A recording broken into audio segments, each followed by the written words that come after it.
ఓం నమః శివాయ మంత్రం ప్రయోజనం మీకు తెలుసా? ఒకప్పుడు ఒక చిన్న బాలుడు భక్తితో శ్రీ శివుని పిలవడం ఎలాగో కూడా తెలియకుండా ఓం నమః శివాయ మంత్రాన్ని గురువు చెప్పినట్టుగా నిత్యం జపించేవాడు. కాలక్రమంలో ఆ బాలుడు బుద్ధిమంతుడిగా, సానుకూలతతో జీవించే వాడిగా మారిపోయాడు.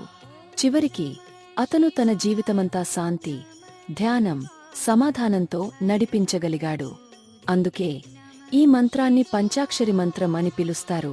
ఓం నమః శివాయ. ప్రయోజనాలు: మానసిక శాంతి. ఈ మంత్రం ధ్యానం మనసుని ప్రశాంతంగా ఉంచుతుంది. నెగటివ్ ఎనర్జీ తొలగింపు. చెడు శక్తుల నుండి రక్షణ లభిస్తుంది. కర్మశుద్ధి. మన పాపకర్మలు తుడిపాటు పొందుతాయి. ఆధ్యాత్మిక ఎదుగుదల. భగవత్ చింతనలో అభివృద్ధి పొందుతారు. శివుని అనుగ్రహం. శివుడు భక్తులపై కరుణ కలిగి వారిని రక్షిస్తాడు.